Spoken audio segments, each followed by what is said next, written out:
ജോഷിയിലേക്കൊന്ന് പോകാം. ജോഷി നമ്മളുടെ സുഹൃത്താണ്.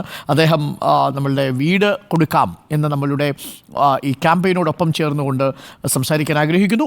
ജോഷി, നമസ്കാരം. ജോഷി എവിടെയാണ്? നമസ്കാരം, ഞാൻ വാളവയലിലാണ്.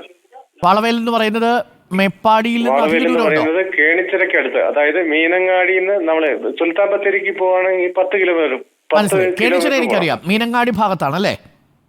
ആ, മീനങ്ങാടി ഭാഗത്താണ്. ഓ, അത് ശരി. ജോഷി മീനങ്ങാടിയിൽ നിന്ന് 7 കിലോമീറ്റർ ഉള്ളു നമ്മുടെ വീടിന്റെ അടുത്തേക്ക്. ഓ, അത് ശരി. ജോഷി എന്ത് ചെയ്യുന്നു? ഞാൻ ബിൽഡിങ്ങിന്റെ വർക്ക് ചെയ്യുന്നു, ബിൽഡിംഗ് അസിസ്റ്റന്റ്. ഓക്കെ. കുടുംബം, വൈഫും കുട്ടികളും അമ്മയൊക്കെ ഉണ്ടോ? ഇല്ല, ഇവിടെ ഞാനിപ്പോ ഒറ്റയ്ക്കേ ഉള്ളൂ. ഞാൻ വീട്ടിൽ ഒറ്റയ്ക്കേ ഉള്ളൂ ഉള്ളത്. അപ്പൊ ആ വീടാണോ കൊടുക്കാൻ സന്നദ്ധ പ്രകടിപ്പിക്കുന്നത്? അതെ, ആ വീട് തന്നെ കൊടുക്കാം, അതിനെന്താ. അപ്പൊ ജോഷി എവിടെ താമസിക്കും? ഞാൻ അതിനകത്ത് ഒരു റൂമിൽ താമസിച്ചാൽ പോരെ, അതിനിപ്പോ എന്താ കുഴപ്പം? അതിന് കുഴപ്പമില്ല. കൂടെ കൊണ്ടുപോവാം അല്ലേ? ആ, പിന്നെന്താ, കൂടെ ചേർന്ന് പോവാന്നുള്ളതല്ലേ എന്നത്. ഒരു എന്താ പറയാ, അതൊരു സ്നേഹമായിട്ടുള്ളൊരു കാര്യമാണ് അതിനകത്തെ കാര്യം. ജോഷി, വലിയൊരു കാര്യമാണ്. കൂടെ താമസിപ്പിക്കാമെന്ന് പറയുന്നതിനേക്കാൾ വലിയ ക്ഷണമില്ലല്ലോ.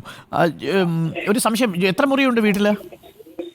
വീട്ടില് 3 ബെഡ്റൂമുണ്ട്, ഡൈനിങ് ഹാളുണ്ട്, കിച്ചൺ ഉണ്ട്, പിന്നെ സിറ്റ് ഔട്ട് ഉണ്ട്, അങ്ങനത്തെ സംവിധാനങ്ങളൊക്കെ ഉണ്ട്. ഓക്കെ.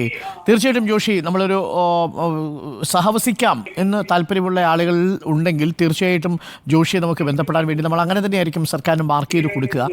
തീർച്ചയായിട്ടും ജോഷിയുടെ ഒരു സ്നേഹത്തിന് ഒപ്പം ഈ ഒരു ഓഫറിന് ചെറുതല്ലാത്ത വിധം പിന്തുണയുണ്ട് കേട്ടോ. അതൊരു വലിയ കാര്യമാണ്. ഒരാൾ വീട് തുറന്നു കൊടുക്കാമെന്ന് പറയുന്നതിനേക്കാൾ വലിയ കാര്യമുണ്ട് നമ്മുടെ ജീവിതത്തിൽ.